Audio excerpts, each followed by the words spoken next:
오늘의 말씀의 제목은 우리 모두는 다 죄인입니다 라고 하는 제목으로서 로마서 강의를 계속해서 이어나가겠습니다.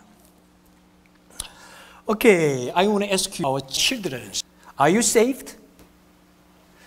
우리 아이들, 내가 구원받았다고 생각하는 사람들 손 들어보세요. Are you saved? 우리 아이들, okay, over there, yes. Okay, why? 예찬, why do you think you are saved? 우리 예찬이는 왜 본인이 구원받았다고 생각하는지요? 오케이, 우리 지유 크게 말해봐요. Why do you think you are saved?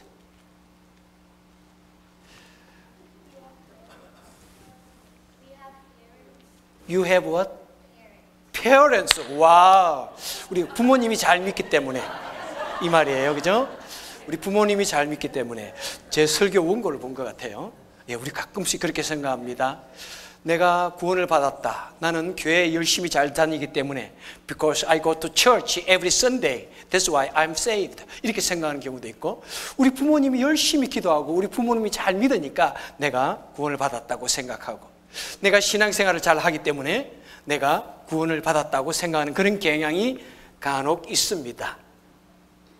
자, 그런데 유대인들은 어떻게 생각할까요?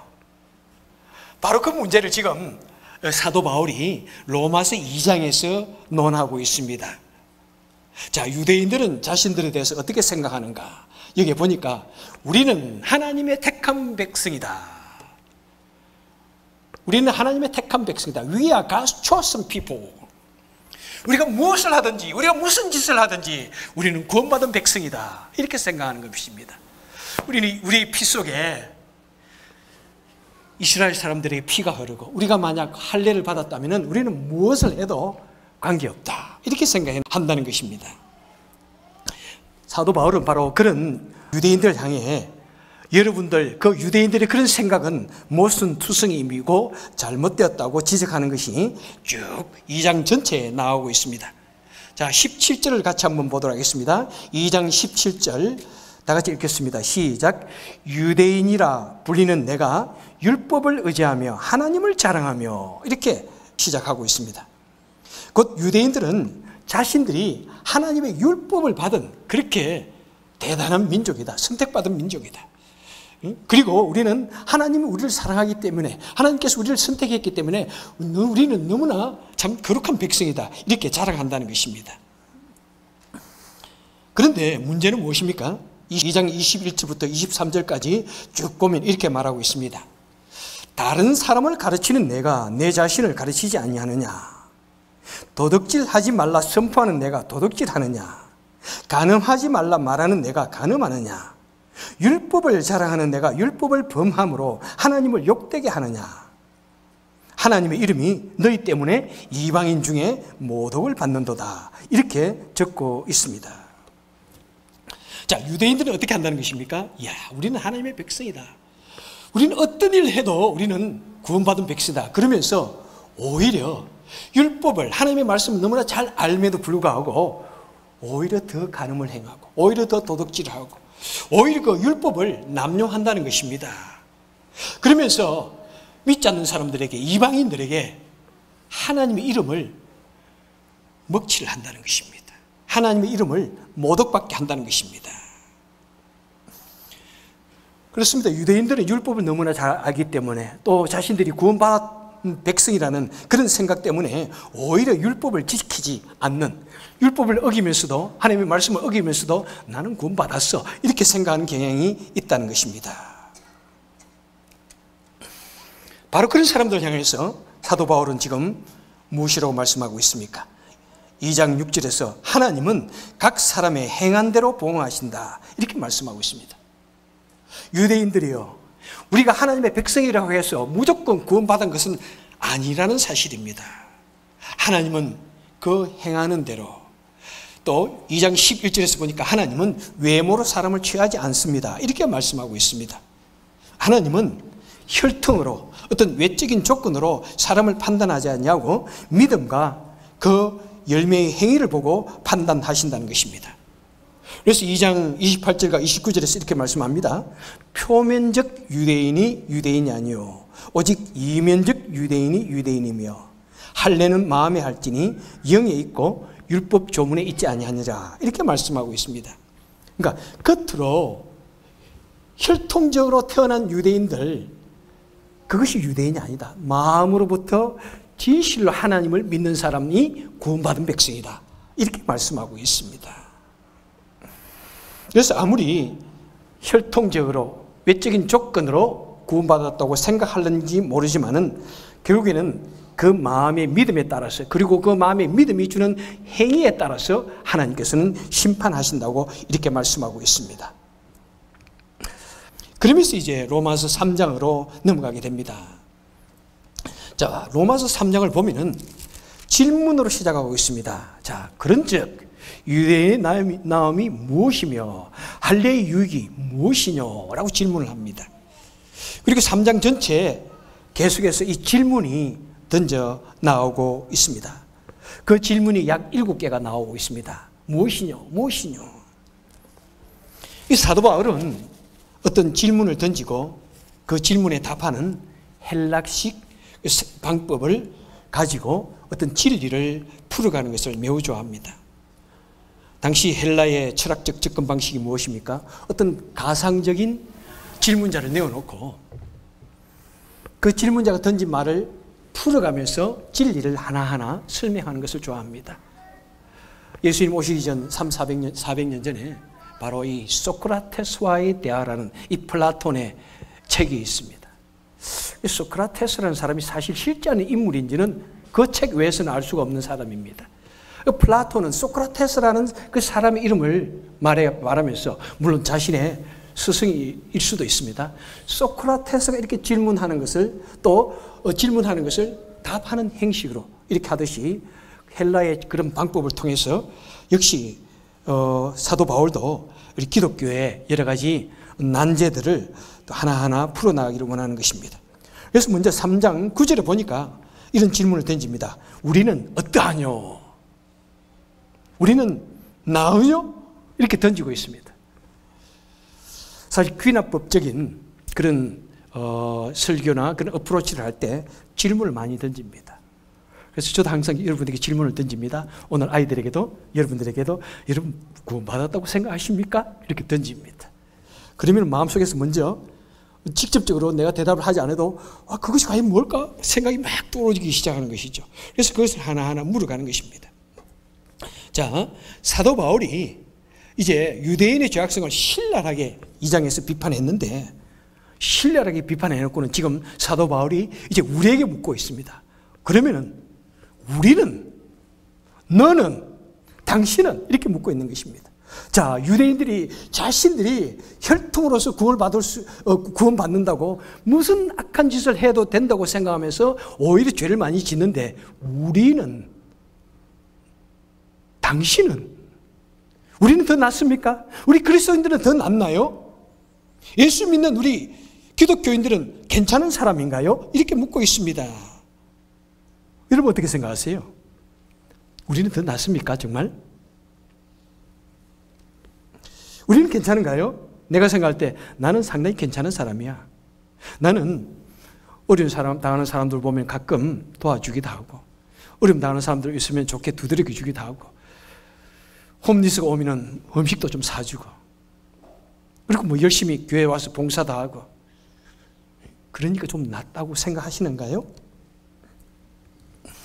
우리 사람은 착하다, 우리 사람은 날 때부터 악하다 라고 하는 것은, 이 이슈는 동서고금, 동양과 서양을 불문하고 옛 고 시대를 불문하고 현대를 불문하고 계속해서 내려오고 있는 그런 질문입니다.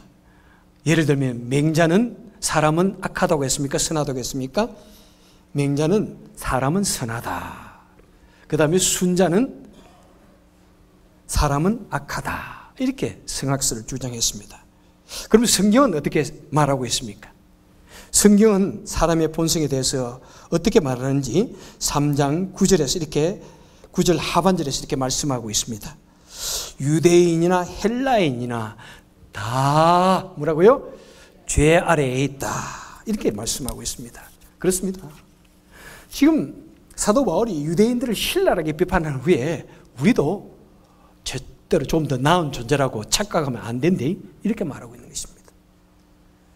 우리 행위로서 우리는 조금 더 나은 존재가 아니다. 그래서 3장 10절부터 12절까지 쭉 보면은 이렇게 말씀하고 있습니다. 다 같이 한번 읽을까요? 시작. 기록된 바 의인은 없나니 하나도 없으며 깨닫는 자도 없고 하나님을 찾는 자도 없고 다 치우쳐 함께 무익하게 되고 선을 행하는 자는 없나니 하나도 없도다. 이렇게 말씀하고 있습니다. 이런 본문에서 가장 강조하는 단어는 어떤 것이라고 생각하십니까? 저는 이 다라는 단어입니다. 예, 다. 우리 모두가 다 죄 아래에 있다. 12절에 보니까 다 치우쳐. 전체 부정의 단어입니다. 그리고 그것과 같은 뜻을 지닌 또 전체의 부정의 단어가 또 나옵니다. 10절에 보니까 하나도 없고, 11절에 보니까 아무도 없고, 12절 마지막에 보니까 하나도 없도다. 우리 사람은 절대로 하나님 앞에서 아무도 의인이라고 드러낼 만한 사람이 없다. 한 번도 아니고 두 번도 아니고 세 번도 아니고 지금 이 짧은 문장 속에서 구구절절히 다 모두 다 치웠지 하나도라는 말로 강조를 하고 있습니다. 저는 이 전체 부정의 단어를 무조건 쓰는 사람들을 상당히 싫어합니다. 여러분들 그러시나요? 그 사람은 다 그래. 그렇지 않아요, 여러분. 그 사람 다 그래 보이지만 좋은 구석도 있습니다. 우리 한국 사람들은 다 그래. 지는 싶은 생각이 들어요. 그죠? 한국 사람들은 다 그래. 어떤 지방의 사람들은 다 그래. 심지어는 어떤 성실을 가진 사람도 그 성실을 가진 사람들은 다 그래. 우리의 지극히 잘못된 그 편견을 가지고 다라는 사람으로 모든 사람을 다 매도해버립니다. 저는 다라는 말을 할 때 꼭 아내가 행여나 그런 말을 쓰면은 다라는 말은 좀 쓰지 말라고 이런 말로 핀잔을 주기도 합니다. 그런데 말입니다. 우리가 도저히 피할 수 없는 이 다라는 이 전체 부정, 도저히 피할 수 없는 것이 있습니다. 무엇입니까? 우리 모든 사람들은 다 죄인이라는 이 사실입니다. 우리 다 같이 한번 할까요? 우리 모두는 다 죄인입니다. 시작. 예. 다시 한번 우리 다의 액센트를 점점점점 좀 해야 될 것 같아요. 시작. 우리 모두는 다 죄인입니다. 여러분, 이 사실 잊어버리면 안 됩니다. 절대로 착각하면 안 됩니다. 우리 모두는 다 죄인입니다. 그래서 3장 13절부터 15절까지 쭉 설명을 하고 있죠. 그들의 목구멍은 열린 무덤이요 끝이 없다는 것입니다. 썩은 것이 가득하다는 것입니다. 그 혀에는 속임을 일삼으며 그 입술에는 독사의 독이 있고 그 입에는 저주와 악독이 가득하고 그 발은 피 흘리는데 빠른지라. 만약 누군가가 나를 향해 손가락을 딱 대며 강인국 내 목에는 독이 가득하다. 그 혀로 속임을 입쌌고 그 입술에는 독사의 독이 가득하다. 그 입에는 저주와 악독이 가득하다. 너는 어찌 그렇게 피 흘리는데 빨리 달려가느냐. 이렇게 말한다면 아마 여기에서 누구도 그걸 참고 있을 사람 없을 거예요. 우리 작은 말 한마디, 미국에서 가장 싫어하는 말이 뭐예요? You are liar. 그거 한 말만 해도 다 그냥 어떤 사람은 꼭지가 도는 사람 있잖아요. 예? 좀 제가 천한 말을 썼나요? 예?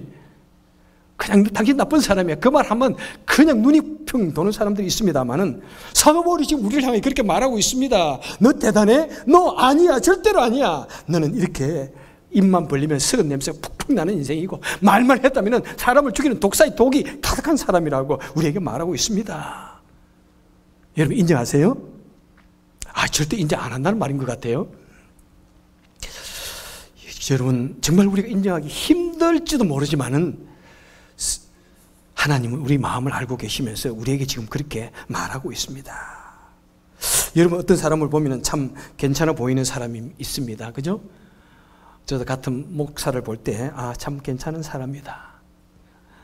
같은 성도를 볼 때 괜찮은 사람이다 그렇게 생각할 때가 있는데, 그런데 때로는 그 괜찮은 사람이 뜻밖의 너무나 큰 실망을 줄 때가 종종 많은 것을 경험했습니다. 여러분도 그렇죠? 저 사람 너무 괜찮은 사람인 줄 알았는데 보니까 살아보니까 아니야. 그렇습니다, 여러분. 절대로 여러분 그런 기대하지 마세요. 절대로. 아무리 괜찮아 보이는 사람도 그 속을 가만히 들여다보면, 같이 살아보면 다 실망하게 되어 있습니다. 실망할 수밖에 없습니다. 그렇다고 너무 실망하고 괴로워할 필요 없습니다. 왜? 나도 그런 존재이기 때문에. 우리 사람의 본성이 원래 그렇기 때문에 그렇습니다. 때로는 강인국의 모습도 여러분 너무 기대하지 마십시오. 제가 아마 처음 교회 부임해서 여러분에게 말씀드린 게 그것일 거예요. 여러분 저에게 절대 기대하지 마세요. 기대를 하면 기대하는 것만큼 실망도 더 큽니다. 그것이 우리 사람입니다. 사람은 기대할 게 없습니다. 단지 뭐가 다르다고 그랬습니까? 부르심이 다른 거예요. 하나님께서 이 부족한 종을 불러주셨으니까 정말 어찌하든지 하나님 말씀대로 살리고 노력하는 것 같아요. 우리 아내도 그런 말을 해요. 하나님께서 나를 삶으로 불러두셨으니까, 어제 어디 신방 갔을 때 그런 말 했는데, 나를 불러주셨으니까 내가 조금이라도 바르게 살리고 노력하죠.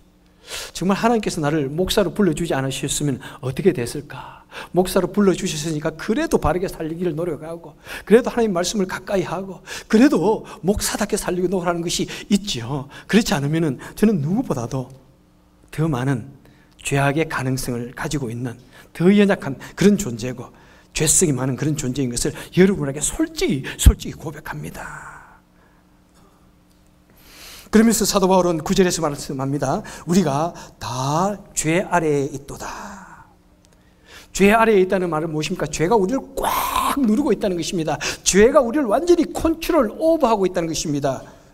우리를 압제하고 있다는 것입니다. 우리는 죄악에 눌려서 꼼짝도 못한다는 것입니다. 이 말은 무엇입니까? 죄라는 것이 굉장한 힘을 가지고 우리 사람들을, 저와 여러분을 지배하고 있다는 것입니다. 죄의 파워가 막강하다고 우리에게 말씀하고 있습니다. 그렇습니다. 죄는 우리를 지배하는 힘이 굉장합니다. 이 죄의 힘을 우리 사람의 힘으로서는 도저히 이길 수가 없습니다.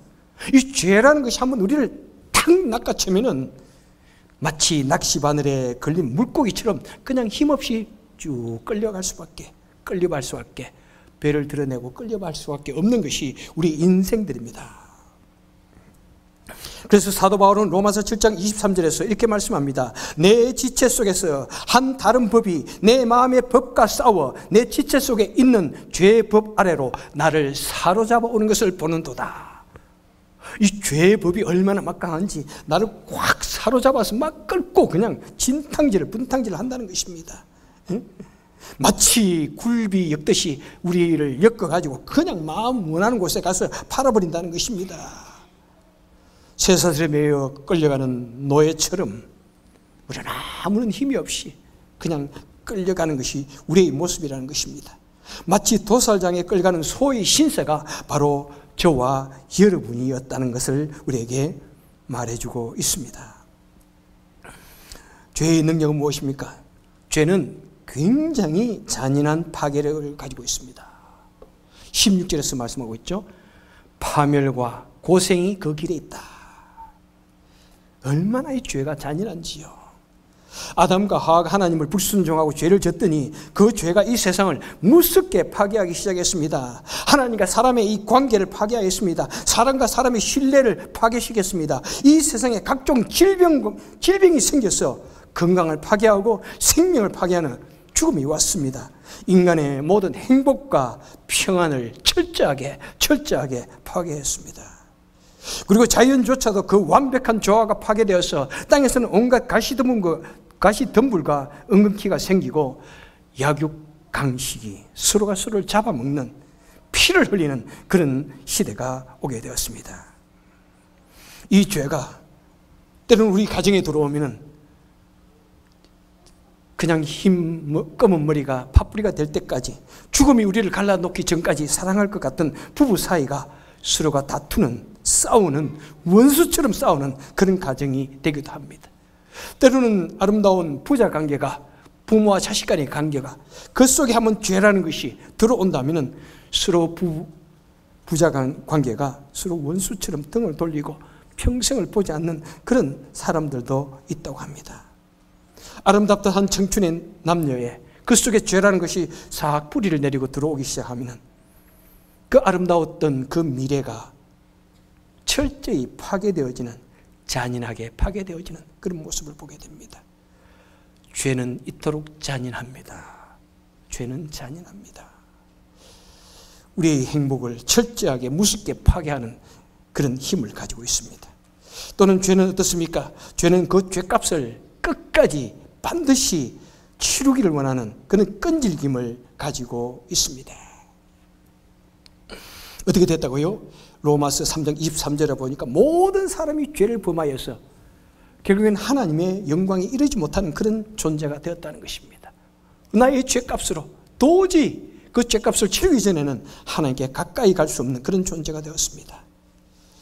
여러분, 미국에서 도저히 피하지 못할 것 몇 가지가 있다고 하는데 그 중에 하나가 무엇입니까? IRS라고 합니다. 국세청입니다. 만약 우리가 세금을 내어야 할 세금을 내지 않았다면 이 국세청은 끝까지 우리를 추측해가지고 무덤까지 따라와서 우리 세금을 받아간다고 하더라고요. 세금 잘 내셔야 돼요, 여러분. 여러분, 죄도 마찬가지입니다. 이 죄라는 것이 우리 어떤 기록에 남으면요, 우리 그 죄값을 다 치르기까지 이 미국이 얼마나 미국의 그 시스템이 발달되어 있습니까? 그것을 찾아가지고 우리의 죄값을 치르게 합니다. 그런데 사실 성경은 우리 하나님의 미국의 그 컴퓨터 시스템보다도 더 예리하게, 더 세밀하게, 더 정확하게 우리의 죄를 잡아낸다는 것입니다. 그리고 끝까지 그 죄의 값을 치르게 한다는 것입니다. 죄의 죄값이 무엇이라고요? 로마서 6장 23절에 보니까 죄의 삭은 무엇이라고요? 사망이요. 그렇습니다. 우리가 우리의 죄를 치르기까지, 우리가 죽기까지 하나님의 그 율법의 법은 우리를 추적하여 따라다닙니다. 내가 언제 어디서 무엇을 했고, 그래서 하나하나 다 기억하면서 너의 죄값은 죽음이다, 이렇게 언도를 한다는 것입니다. 그래서 때로는 이 성경의 이 심판은 미국의 법보다도 더 끈질기고 더 무서운 것입니다. 죽을 때까지 하나님은 잊지 않고 우리를 심판하신다고 말씀하고 있습니다. 여러분, 한국에 때로는 영한지 아니면은 그냥 들리는 말인지 실제로 그런지 저는 잘 모르겠어요. 한국에는 악랄한 사채업자가 많다고 합니다. 돈을 빌려 주나 놓고는 그 다음에 그 돈을 갚지 못할 수 있도록 수많은 여러 가지 이자를 걸어가지고는 그 다음에 돈을 갚지 못하게 되면 어떻게 합니까? 회사에 찾아가가지고 끈질기게 괴롭힙니다. 그 다음에는 돈을 갚지 못하면 야, 장기를 팔아라. 몸에 있는 콩팥을 하나 떼어 팔고 뭘 떼어 팔고 그렇게까지 한다고 그러는데요. 그 사실인가요? 그냥 이야기 떠도는 이야기기를 바랍니다. 그리고 철저히 가정을 파괴하는 그런 일들이 얼마나 많은지요. 이 악랄한 사채업자, 이 방법을 어디에서 배웠을까요? 아마 성경의 율법에서 배우지 않았는가 생각합니다. 끝까지 따라다녔어. 그 죄값을 다 치르기까지 따라다녔어. 그 사람이 어떻게 불행한지, 그 사람이 얼마나 불쌍한지, 그 사람이 어떤 사람인지 조금도 관계하지 않습니다. 그 사람의 미래가 어떠한지 조금도 상관하지 않냐고 잔인하게 그 값을 찾아서 치르게 합니다. 그리고 또 죄의 능력은 어떠합니까? 죄는 갈수록 강하고 난폭해지는 무슨 힘을 가지고 있습니다. 수많은 악당들이나 또 몬스터들, 악마 그런 이야기들을 보면은 특별히 한국의 전설에 불가사리라는 전설이 있는데 그 불가사리는 쇠를 먹으면 먹을수록 자꾸 커집니다. 그래서 더 강해집니다. 그렇듯이 이 죄라는 것이 그렇습니다. 처음에 죄를 지으면은 양심이 아파요. 이러면 안 되는데. 근데 한 번, 두 번 죄를 짓고 나면은 점점 마음이 강하고 담대하여져서 이제 죄를 지어도 조금 더 가슴이 아프지 않습니다. 처음에는 막 떨고 그러다 그 다음부터는 이제 떨지를 않습니다. 더 나쁜 악한 짓을 행하게 됩니다. 그리고 나중에는 일말의 양심의 가책도 없이 무섭고 대담하고 철저하게 범죄합니다. 그런 심정을 일컬어서 화인 맞은 양심이라고 말합니다.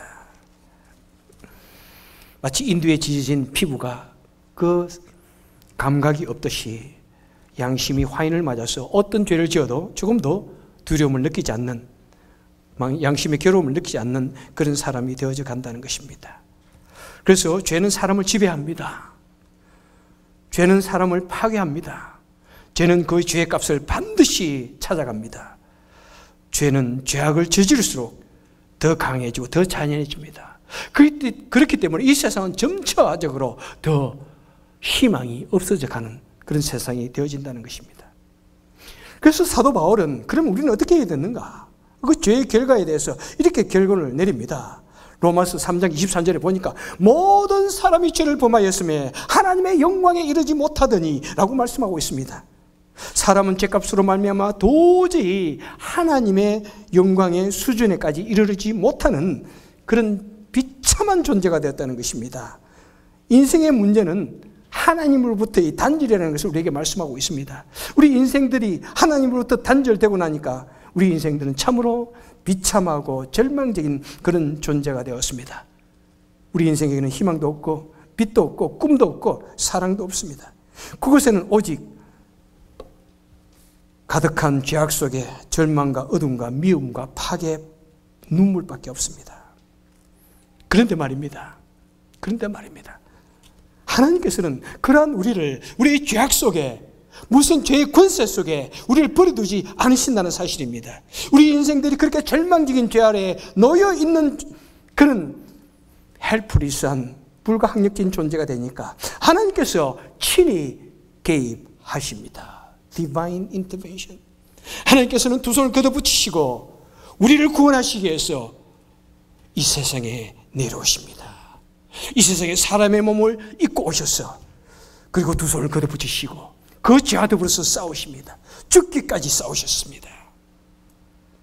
그래서 이렇게 말씀합니다. 3장 22절에 보니까 예수 그리스도를 믿는 믿음으로 말미암아, 24절에서 말씀합니다. 그리스도 예수 안에 있는 구속으로 말미암아 우리 사람은 도저히 하나님이 원하는 수준에 도달할 수 없는, 도저히 죄악의 근세에서 빼어나올 수 없는, 구원될 수 없는 그런 존재가 되니까 하나님께서 이 세상에 사람의 몸을 입고 오셔서 사람의 수준이 되셔서 우리를 도우신다는 것입니다. 우리 인생들이 도저히 우리 죄값을 치를 능력이 되지 못하니까 우리 주님께서 나 대신에 십자가에 달리셔서 내가 달려야 했던 그 십자가, 내가 치료해야 했던 그 죽음의 값을 우리 주님께서 대신 치료해 주셨기 때문에, 그렇기 때문에 우리 누구든지 그 예수를 믿으면 예수 그리스도로 말미암아 구원함을 얻게 된다는 것입니다.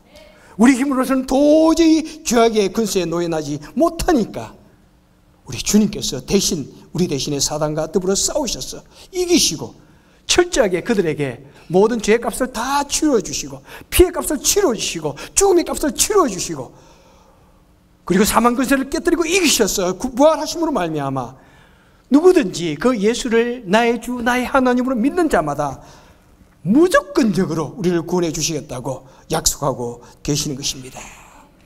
그래서 여러분들이요, 누구든지 그 무서운 죄의 힘 아래에서 벗어나고 구원을 얻기를 원하신다면 우리가 마음으로부터 그 살아계신 하나님을 인정하고 마음으로부터 하나님을 믿으며 입으로 고백을 하고 그 다음에 그 주님의 말씀대로 마음으로부터 살아갈 때, 바로 그럴 때 우리는 하나님의 구한 백성으로서 우리는 살게 된다는 것입니다.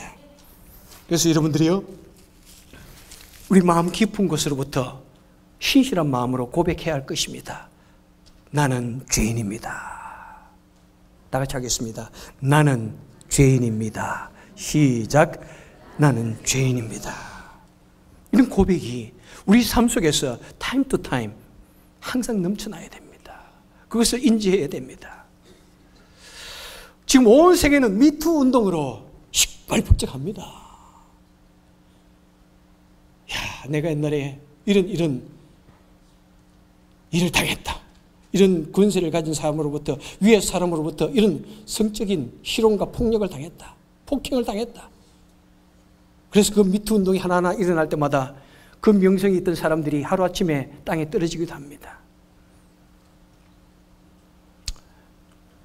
그런데 우리 기독교의 미투 운동을 저는 좀 벌렸으면 좋겠습니다. 우리 기독교의 미투 운동은 무엇입니까? 주님, 나는 죄인입니다. 주님, 미투, 나도 죄인입니다. 나도 죽을 수밖에 없는 죄인입니다. 나도 처참한 미투 운동에 까발켜진 그런 사람만 죄인이 아니라 나도 그에 못지않는 죄인입니다. 그런 미투 운동을 좀 벌려야 할 것입니다. 여러분, 내가 정직하게 죄인임을 고백할 때 주님께서 우리에게 은혜의 손길을 뻗어주셔서 우리를 구원해 주시는 것입니다. 주님, 나는 죄인입니다.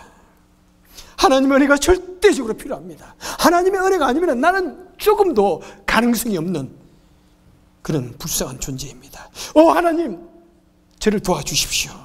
저를 구원해 주옵소서. 하나님의 은혜, 하나님의 자비가 아니면 나는 죽음의 그 냄새나는 그 무덤에서 도저히 헤어날 방법이 없는 그런 처참한 그런 존재입니다. 우리는 십자가에서 10번, 20번을 달려 죽어도 구원함을 얻을 수 없는 그런 존재입니다.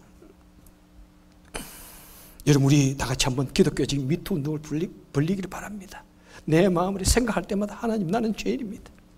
나는 아무것도 드러낼 것 없는 불쌍한 죄인입니다.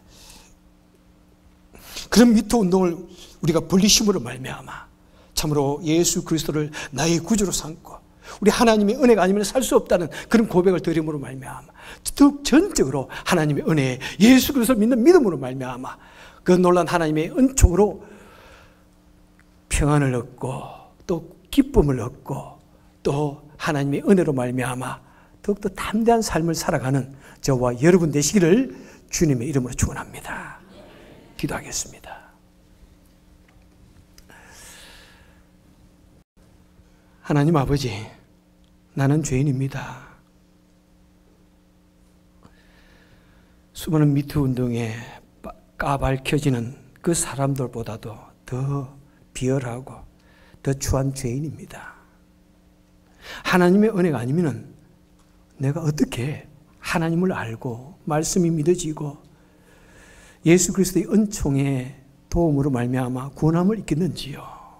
나는 죄인입니다. 하나님의 도움이 전적으로 절대적으로 필요합니다. 하나님, 매일같이 내가 그렇게 연약한 존재임을 고백하오니 하나님 언제나 나를 도와주시고 나에게 힘을 주시고 나를 붙들어 주셔서 우리가 주님의 놀라운 은혜 속에 살게 하시고 주님의 도우심으로 말미암아 언제나 그 구원의 감격을 누리고 그 감격 속에서 또한 우리도 우리 주위를 향하여 복음을 전하기에 부족함이 없는 우리가 되게 주여 도와주옵소서. 예수님 이름으로 간절히 기도합나이다. 아멘.